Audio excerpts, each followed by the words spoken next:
Bismillahirrahmanirrahim. Alhamdulillahirabbil alamin wassalatu wassalamu ala asyrafil anbiya'i wal mursalin wa ala alihi wa sahbihi wa man tabi'ahu bi ihsan ila yaumiddin.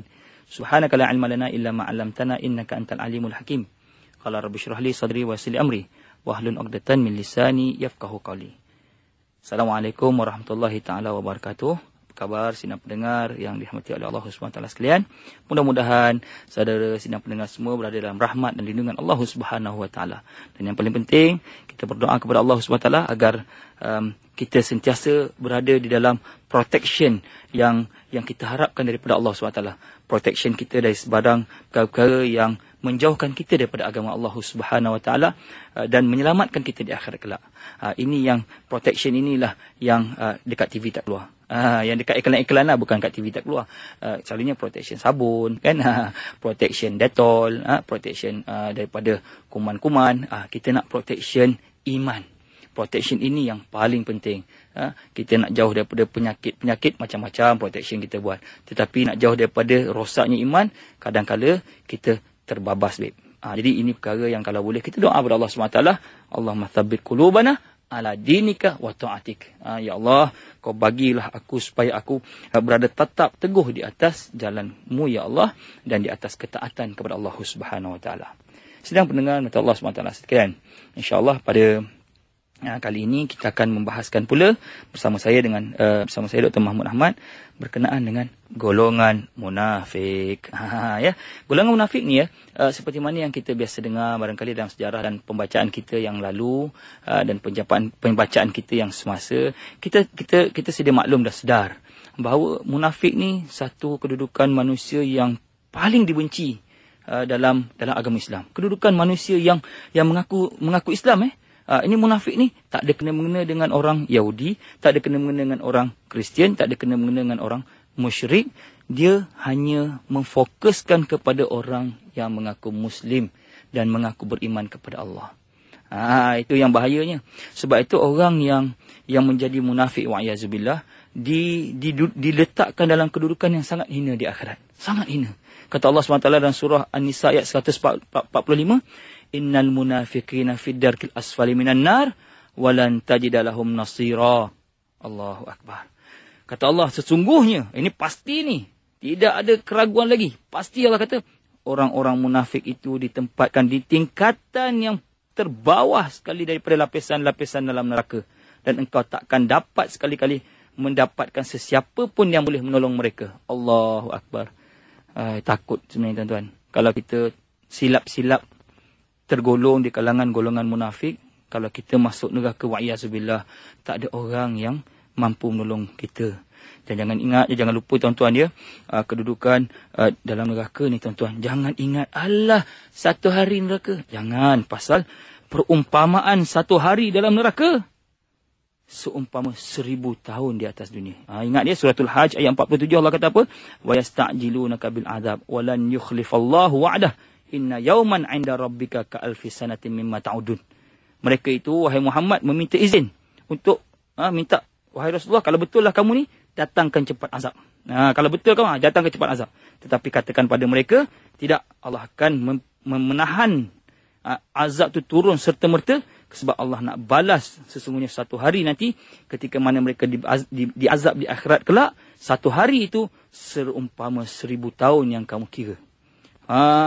Satu hari, babe. Satu hari kena azab, 1000 tahun kena azab di dunia.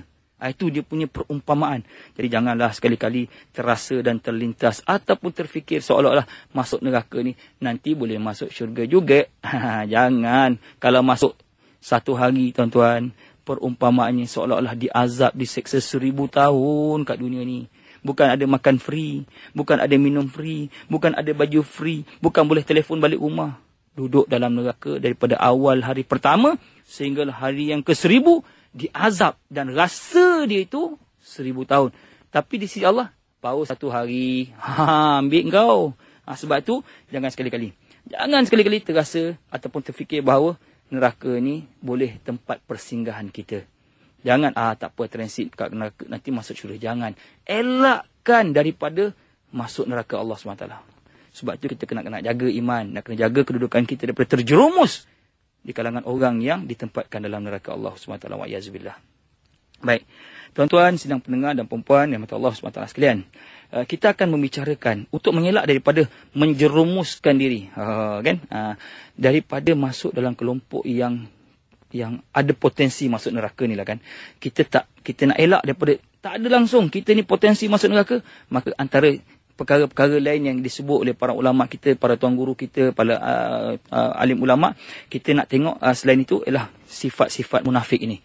Sifat munafik adalah sifat yang dicela dan kedudukannya sangat hina di sisi Allah Subhanahu Wa Taala.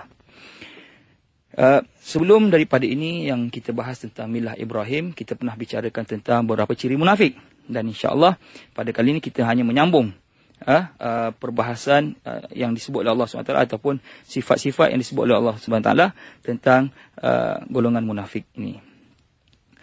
Hakikatnya tuan-tuan dan puan-puan sidang pendengar rahmat Allah SWT sekalian, orang munafik ini bukan orang Islam. Hakikatnya begitu. Maknanya dia punya kebenarannya sebenarnya dia bukan mukmin pun.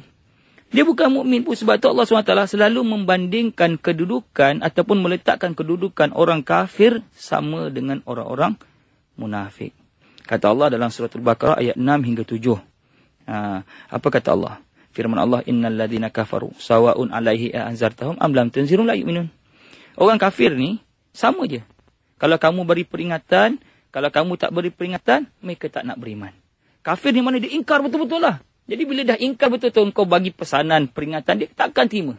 Kecuali dengan izin Allah, hidayah Allah SWT. Tapi dari sudut zahirnya, mereka ni kalau dia ingkar, kufur dengan apa yang diserukan oleh Allah SWT, pasti sama saja.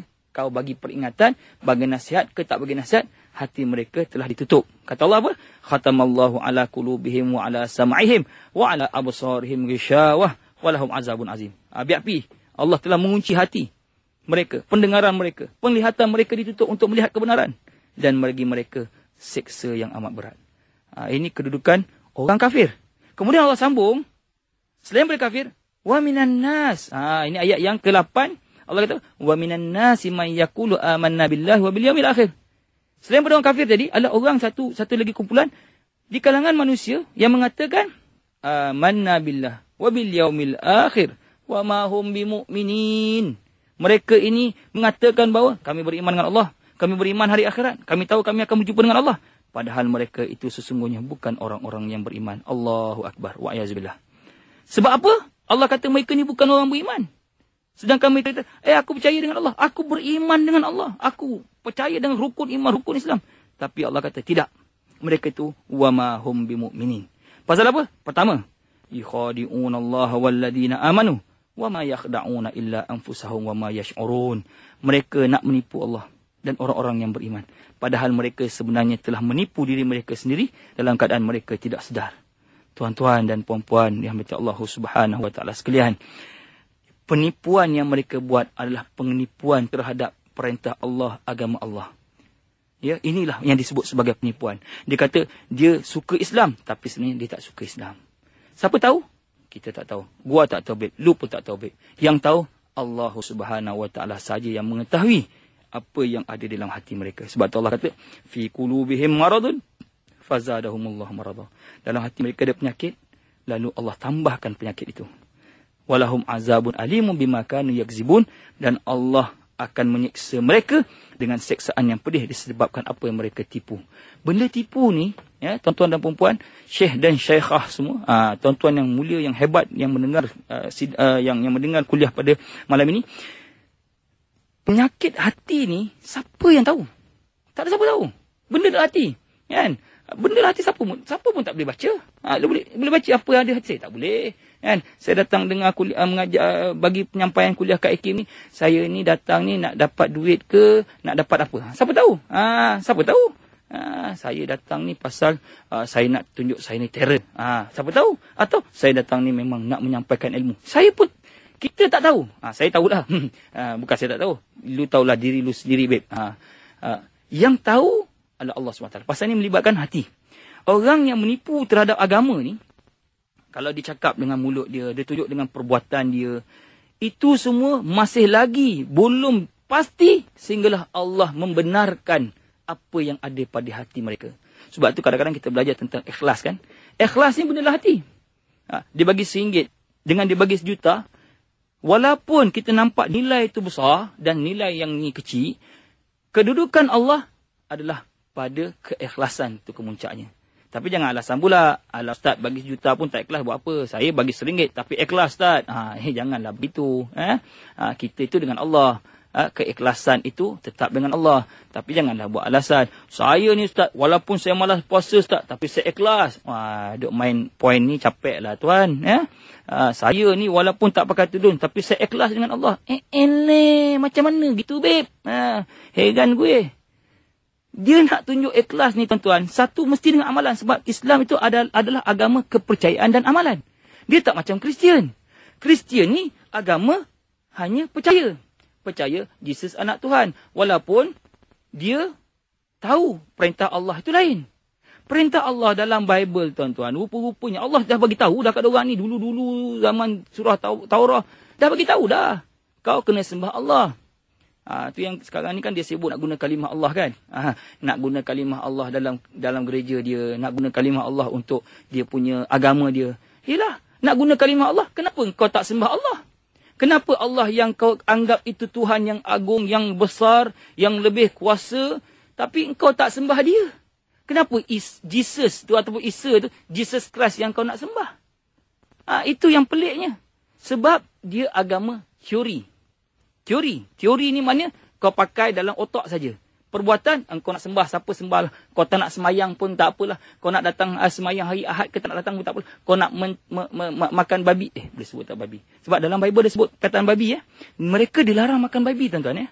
Itu dalam kuliah yang lain. Mereka dilarang makan babi. Mereka dilarang dalam Bible untuk minum arak. Tapi mereka nampak babi, nampak arak, membujur lalu melintang sabu. Kan? Itu macam tak ada kena-mena dengan keimanan dia. Sedangkan kita dalam Islam, bila Allah kata itu yang kita kena pegang, yang kita kena percaya, maka itu yang kita amalkan. Kita laksanakan berdasarkan kepada apa yang telah kita percaya. Apa yang kita telah imani. Bagi mereka, tak apa. Saya pun tahu. Bagi dia, tak apa, saya tahu haram arak. Tapi saya makan juga. Kan itu benda yang kontradiksi antara kepercayaan dan perbuatan. Kan? Tanya kat kapal-kapal. Tanya kat kapal-kapal. Kan tuan-tuan kan ada anak-anak yang nak kahwin kan. Contohnya lah, minta maaf bila tanya macam mana dengan boyfriend kau? Telefon tak hari? Tak ayah. Dia tak telefon pun. Dia tak nak kat kita pun. Kan? Contoh, minta maaf, nama yang saya sebutkan ini tak ada kena-mena hidup atau yang mati, adalah rekaan semata-mata. Bila mak tanya pada anak, boyfriend kau tak telefon ke? Tak tanya khabar ke? Tak bagi oleh-oleh ke? Bila dia kata tak, nak seolah-olah tunjuk, kata tak sayang pun. Kan? Perbuatan itu mesti kena dengan kata-kata. Dulu dia cakap sayang, tapi tak pernah hantar oleh-oleh. Apa sayangnya? Apa buktinya? Bukti seseorang itu mengatakan apa yang dia pakai dan percaya mesti pada perbuatan. Wajib bila gunah. Mesti tunjuk dengan perbuatan. Bukti kita beriman dengan Allah, kena tunjuk bukti dia. What is your proof? You tell me. Apa yang menunjukkan bukti kita beriman kepada Allah? Bukti iman inilah yang disebut sebagai amalan. Orang yang beriman kepada Allah SWT, dia mesti, dalam Islam, dia mesti tunjukkan dengan perlakuan. Dan perlakuan itu mesti ditanam dengan keikhlasan. Pertama, tadi disebut dalam surah Al-Baqarah, mereka tipu. Mereka tipu terhadap agama Allah. Dalam surah Nisa ayat 142. Sekali lagi Allah SWT menggambarkan sifat orang munafik ini. Innal munafiqin. Sama Yang atas tu yukhadi'un Innal munafiqina yukhadi'un Allah. Tadi pun yukhadi'un Allah walladina amanu. Sama juga dalam surah Nisa yang disebut khid'ah, penipuan, ialah penipuan terhadap Allah, iaitulah innal munafiqin. Kata Allah surah Nisa ayat 142, innal munafiqina yukhadi'un Allah wa huwa khadi'uhum. Wa idza qamu ila shalah, ini salah satu sifat. Qamu ila shalah, qamu kusala, yura'unan nas wa la yadhkuruna Allah illa qalila. Mereka ni sifat munafik ni, dia nak tipu agama Allah. Antara salah satu perangai dia, masa diperintahkan solat, dia rasa berat, rasa malas. mengikut penafsiran banyak yang saya lihat dalam tafsir Al-Azhar, dalam tafsir Tafhimul Quran dikarang oleh Imam Awwala Maududi, yang dikarang oleh Buya Hamka, yang dikarang oleh Ali Sabuni dalam Safatul Tafasir. Rupanya yang disebut sebagai malas ni bukan malas tetapi memberatkan diri. Rasa nak bangun, aduh malas. Itu bahaya tu, bahaya. Yuraun. Sedangkan semasa depan manusia, boy, pakai semain Zohor pun dengan sampin, babe. Ada keris lagi. Kan? Nak tunjuk depan manusia tu hebat. Tak boleh. Sedangkan semayang seorang-seorang, kain pelekat, gulung-gulung-gulung sampai ke betis, saya baju singlet. Sekali takbir, terjonjol bulu ketiak. Beza. Kan? Jadi, inilah sifat. Bila dia depan Allah, dia nak menipu. Depan manusia, dia tunjuk karat. Dia tunjuk action. Ini sifat antara salah satu sifat orang munafik. Yang kedua. Kedua daripada kuliah inilah. Sebelum ni kita dah bincang. Muzabzabin. Muzabzabin ni, dia rasa ragu-ragu. Dia rasa tidak ada pendirian. Pendirian penting. Kata Allah surat An-Nisa ayat 143. Muzabzabina baina dhalik. La ilaha ula'i wa la ilaha ula'. Wa man yudlillah falan tajida lahu sabila. Mereka itu, orang munafik itu kata Allah SWT, muzabzabin. Tidak mempunyai pendirian yang tetap dan teguh yang memisahkan antara pendirian dia dalam iman ataupun kufur. Mereka tidak berpihak kepada golongan kafir ataupun golongan satu ataupun golongan satu lagi iaitu golongan yang beriman. Ya, dia duduk tengah-tengah. Atas pagar, mana boleh kena duduk salah satu, mana pendirian kita. Dan sesiapa yang disesatkan oleh Allah, maka engkau wahai Muhammad tidak sekali-kali akan mendapat jalan untuk menyelamatkan mereka. Sebab tu kita dalam Islam ni, kita tak boleh duduk pendirian tengah-tengah. Kita kena kata, saya dengan mereka. Saya dengan pendirian ini. Kita tengok golongan Syiah dengan pendirian dia, walaupun dengan penuh kebatilan. Saya dengan ni Syiah. Kan? Bahaya tu tuan-tuan. Ini pendirian mereka.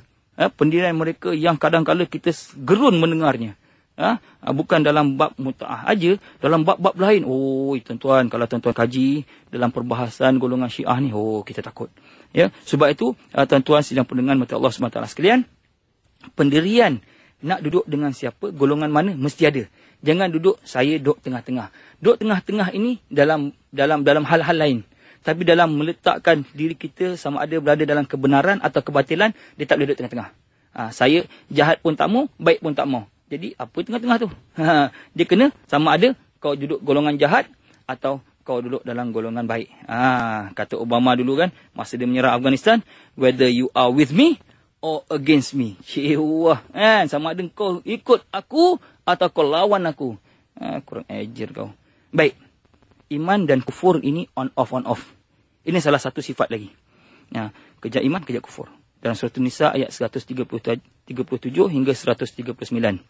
Innal ladzina amanu thumma kafaru thumma amanu thumma kafaru thumma zdadul kufra lam yakunillahu liyaghfira lahum wala liyahdiyahum sabila.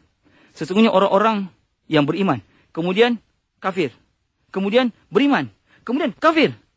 Kalau dia buat macam tu, maka akan bertambah kekafiran. Bukan on off tu jadi baik. Tak, on off tu terus Allah tambahkan kekufuran mereka. Dan maka sekali-kali Allah tidak akan memberi ampunan kepada mereka. Nak minta ampun ke Allah pun tuan-tuan, puan-puan ya, jangan kejap baik, kejap jahat. Kejap baik, kejap jahat. Kejap nak ikut Islam, kejap tak mau ikut Islam. Pasal nanti Allah akan biarkan dia sesat untuk mengikut jalan yang salah. Dan mereka ni takkan dapat ampun daripada Allah SWT. Ini kata Allah ni. Dan tidak pula menunjuk mereka kepada jalan yang lurus. Mereka akan tak dapat jalan yang lurus. Sebab tu kalau nak jadi straight forward, yang hanif, yang tegak, ikut. Jangan kejap okey, kejap tak okey. Jangan on off. Kita bukan lampu boleh on off. Kalau on terus. Kalau off. Begitu. Wa'iyyazubillah. Tak mau off, kita nak on dalam bab Islam ni. Basyiril munafikin. Pasal apa? Yang on off ini Allah kata apa? Kau ceritakan kat orang. Basyiril munafikin. Kabarkan kepada orang munafikin. Orang munafik ini bi anna lahum azaban alimah. Mereka akan mendapat azab yang sangat pedih. Alladzina yattakhidhunal kafirina awliya'a min dunil mu'minin. Antara sifat yang selain yang kita sebut yang sebelum ini, alladzina yattakhidhunal kafirina awliya'a min dunil mu'minin. Mereka ini mengambil orang-orang kafir teman-teman, penolong, dan mengenepikan orang-orang yang beriman. Ayabtaghuna 'indahumul 'izzata fa innal 'izzata lillahi jami'ah. Apakah mereka mencari ketaatan? Apa tujuan mereka mencari kekuatan? Ketaatan dengan orang kafir itu? Maka sesungguhnya semua kekuatan itu adalah kepunyaan Allah SWT. Kadang-kadang kita tengok kan, orang Islam ni, dia berasa macam dia kena sokong golongan kufar yang memusuhi Islam ini, disebabkan nampak dia Power Rangers yang ada pada mereka. Mentang-mentang lah dia keluar cerita Transformers, kita ingat dia macam Transformer juga kuat. Mentang-mentang lah dia keluar cerita Ultraman, kita ingat memang betul-betul ada Ultraman dalam negara dia. Kita pun takut. Mentang-mentang lah dia keluar cerita Godzilla, kita ingat memang betul ada Godzilla, sampai kita pun takut. Sedangkan Allah pesan, jangan tawalli, jangan mendokongi, jangan menyokong mereka ini. Sebab kita kena sokong orang yang beriman. Propaganda barat melalui media ni, aduh, capek tuan-tuan. Memburuk-burukkan keadaan umat Islam, memburukkan keadaan orang perempuan muslimah yang disebut kerana menutup aurat, tidak ada kebebasan. Jahat sungguh. Bak pola jadi baik tu. Sebab itu kita orang yang beriman, kita harus mempunyai pendirian terhadap media. Terhadap apa yang digembar-gemburkan oleh orang-orang yang menjadi musuh kita. Yang tak jadi musuh, no problem. Ini jadi musuh. Dan dia mengisytiharkan pemusuhan dia terhadap Islam. Bila dia mengisytiharkan pemusuhan terhadap Islam, kita tak boleh menyokong dan kita memberi sokongan dan rasa dia tu hebat. Kata Allah, siapa yang buat begitu, maka dia orang munafik dan mereka tidak dapat kekuatan. Melainkan dia rasa orang kafir itulah kuat. Sedangkan kekuatan, izzah, kemuliaan itu adalah milik Allah yang akan diberikan kepada orang-orang yang beriman. Baik. Yang seterusnya, sifat orang munafik. Banyak pula sempat ke kita tuan-tuan. Tak apalah, tahun depan panjang umur kita sambung lagi. Orang-orang munafik ni, dia suka kepada benda-benda kemungkaran. Benda mungkar ni banyak. Depan mata, belakang mata, tepi mata, mungkar banyak. Dalam surah Taubah ayat 67. Taubah 67. Allah kata apa? Al-munafiqun wal munafiqatu ba'duhum min ba'din ya'muruna bil munkar wa yanhauna 'anil ma'ruf wa yakbiduna aydiyahum nasullah fanasiyahum innal munafiqina humul fasiqun. Pertama, Allah kata apa? Orang munafik, tak kiralah lelaki atau perempuan. Mereka ni antara satu sama lain tolong-menolong, bantu-membantu untuk menyuruh kepada perbuatan-perbuatan yang mungkar dan melarang kepada perbuatan-perbuatan yang ma'ruf, perbuatan-perbuatan yang baik dan mulia di sisi Allah. Dia larang, dia cegah, dia tak berapa nak suka. Dan mereka menggenggam tangannya. Mana mereka ni jadi orang yang bakhil dengan agama. Kedekut terhadap agama. Kalau bab infak, bab sedekah, alamak. Tengah-tengah tabung masjid lalu je, dandan sembahyang sunat tuan-tuan. Dandan, jangan begitu ya. RM1 bagi, ada yang bagi RM2 kita bagi. Lepas tu kita jaja dekat orang, kata kita ni orang yang suka pada agama. Sedangkan kita sedar kita menginfakkan diri, menginfakkan harta kita kadang-kadang dengan untuk tujuan agama dengan nilai RM1. Kadang-kadang dengan nilai RM5. Bukan persoalan nilai itu. Maksud saya, kadang-kadang manusia ini sengaja mencari alasan untuk menjadi ikhlas kerana nilai yang sedikit. Jangan begitu. Mereka telah melupakan, iaitu tidak menghiraukan perintah Allah. Dan akhirnya Allah juga akan melupakan dan tidak akan menghiraukan mereka. Allah akan buat tak tahu. Buat dek je kata orang. Buat dek je kata mak rempit pada diorang ni. Sesungguhnya orang-orang munafik itu, mereka lah orang yang fasik. Orang fasik ni, orang yang sering suka buat kemungkaran. Jangan suka, cenderung, sokong kepada perkara-perkara yang mungkar. Bila ada kemungkaran, maka kalau ada power, ada kekuatan, maka hendaklah diubah dengan tangan. Wa man ra'a minkum munkaran falyughayyiru bi yadihi. Tak boleh. Falyughayyiru bi lisanihi. Tak boleh juga. Falyughayyiru bi qalbihi. Kalau tak boleh juga, memang tak diiman. Pasal benci kepada kemungkaran dalam hati itu adalah adhaful iman. Iman yang senipis-nipis, kecil-kecil, secoek-coek. Kalau dalam hati tak rasa benci kepada mungkar, lalu depan pub tengok pub tak rasa marah, lalu tempat-tempat mungkar tengok ada orang jual arak, tak rasa nak benci. Dalam hati pun tak boleh kata. Nak buat dengan kekuatan, dengan tangan, dengan kata-kata, kan orang ambil tindakan pula, kan orang marah kita balik, kita tak nak. Dalam hati kena ada rasa benci. Hanya Allah tahu. Hanya Allah tahu. Kena rasa benci. Apalah dia orang ni juara begini. Apalah dia orang ni buat kemungkaran dengan mendedahkan orang, dengan buat hiburan pesta begitu-begini yang mencampur adukkan lelaki perempuan, yang membawa orang kepada menjauhkan diri dengan Allah dengan program-program yang maksiat. Hati itu kena rasa menyampah, baik. Itu selemah-lemah iman. Kalau boleh cakap, cakap. Kalau boleh lebih daripada cakap, ambil tindakan. Tapi kena berlandaskan Quran dan hadis. Itu. Sebab tu orang munafik kata Allah, mereka ni suka kepada kemungkaran. Dan orang-orang munafik ni, sedang pendengar, barangkali yang terakhirlah, mereka ni suka pada dunia. Kita pun kadang-kadang terperangkap dengan keadaan ini. Ini kita bimbang. Jangan letakkan kecintaan kepada dunia. Allah SWT sebut dalam surah Al-Baqarah ayat 204. Wa minan nasi may yu'jibuka qawluhu fil hayati dunya wa yashhadullahu ala ma fi qalbihi wa huwa aladul khisam. Dan di antara manusia yang ucapannya tentang keduniaan ini menarik hati kamu, dan Allah bersaksi di atas kebenaran hati mereka itu, padahal dialah sejahat-jahat musuh Allah. Mereka ni aladul khisam, orang yang suka bawa manusia kepada mencintai keduniaan, baik pangkat, baik harta, baik kedudukan, baik apa saja yang bersifat duniawi, yang tidak akan membantu dia kepada ukhrawi. Maka kata Allah, kau jadi musuh Allah yang sangat yang sejahat-jahat musuh Allah. Aladul khisam. Aladul khisam ni sejahat-jahat musuh. Kalau kita dok menjorong manusia kepada perkara-perkara yang mencintai dunia, memang ada orang suka. Orang suka dengar. Macam mana nak kaya, macam mana nak bukan salah kau nak kaya, tapi kena juruskan, bukan jurus silat, juruskan, hantarkan, gunakan kekayaan itu untuk membina agama Allah SWT, untuk membantu agama Allah SWT. Jangan untuk perut kita semata-mata, hanya untuk kesenangan dan kemewahan dan keindahan yang kita puji dalam hidup kita semata-mata. Gunakan untuk kepentingan dan kebaikan Islam. Infak fisabilillah. Banyak cara yang Allah SWT sebut dalam ayat-ayat Quran, yang digambarkan dalam sirah Nabawiyah melalui hadis-hadis Nabi SAW. Betapa pentingnya kekayaan yang dibawa contoh oleh Abu Bakar, Umar, Abdul Rahman bin Auf, Mus'ab bin Umair. Kekayaan mereka ni diinfakkan kepada jalan Allah SWT, sehingga Allah menggandakan kekayaan itu, kemudian diinfakkan lagi pada Allah. Kemudian Allah kayakan mereka balik. Mereka terus berinfak pada jalan Allah Subhanahu Wa Taala. Ini menunjukkan bahawa dia membuang kecintaan. Dia mengenepikan kecintaan dunia, yang sampai kita baca dalam sirah, bila Rasulullah tanya, wahai Abu Bakar, apa yang tinggal dekat kau?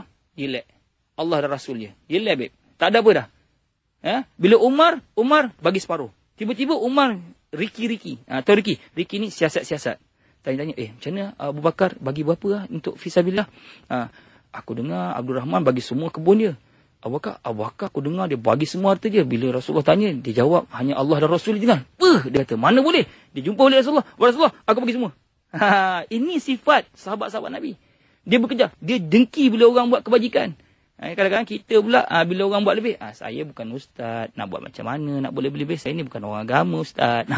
Dia alasan begitu. Tak boleh. Dalam Islam, ustaz ke, bukan ustaz ke, tok guru ke, bukan tok guru ke, semua bertanggungjawab untuk menjadikan kehidupan kita sebagai orang Muslim yang benar-benar mengikut landasan Al-Quran dan hadis.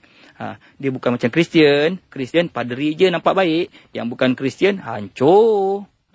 Kristian je, paderi saja yang nampak, rabai-rabai saja yang nampak baik. Yang orang bukan rabai, hancur. Dia tak mau gitu. Kita ustaz ke, bukan ustaz ke, pion ke, tukang sapu sampah ke, apa saja kerjaya kita mesti menunjukkan di hadapan Allah SWT bahawa kita sama-sama berusaha untuk mendekatkan diri kepada Allah SWT, seperti mana ustaz buat, seperti mana tok guru buat, seperti mana alim ulama buat.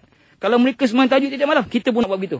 Kalau mereka menginfakkan diri mereka dan harta mereka untuk jalan Allah, kita pun nak buat begitu. Tanpa mengira apa kedudukan kita. Inilah yang penting, yang kita kena tanam dalam jiwa kita, bahawa manusia itu sama seperti mana seperti Allah SWT. Yang membezakan kita, kita sama, tapi yang beza nanti ialah takwa. Ustaz kalau tak takwa pun tak boleh.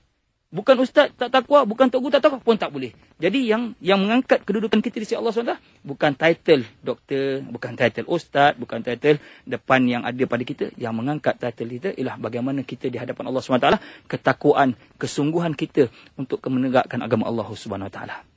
Jadi sidang pendengar mata Allah SWT sekalian, itu barangkali setakat ini saja, dan banyak lagi lah poin-poin yang munafik disebut dalam Al-Quran yang tidak sempat kita sebutkan dan nyatakan di sini. InsyaAllah jika Allah izinkan dalam pertemuan akan datang dipanjangkan umur, insyaAllah kita akan bincang lagi dalam perbahasan sifat dan golongan munafik. Sekali lagi untuk akhirnya saya mengucapkan kemaafan di atas segala salah dan silap, terguris hati di atas apa yang telah saya sampaikan ini. Di sudut hati saya bersaksi depan Allah SWT bahawa saya mahu menyampaikan kebenaran, dan saya mahu diri saya dan diri tuan-tuan bersama-sama di atas jalan Allah SWT, supaya jangan kita tersasar. Dan saya bersaksi dengan Allah SWT bahawa saya mahukan kita menjadi satu ummah yang kuat, satu ummah yang bersatu, dan kita menjadi satu ummah Islam yang akan membela agama Allah SWT. Jadi sekian itu perenungan untuk dalam rancangan kita dalam IKIM pada kali ini. Quli qauli hadza wa astaghfirullahal azim li wa lakum. Wassalamualaikum warahmatullahi taala wabarakatuh.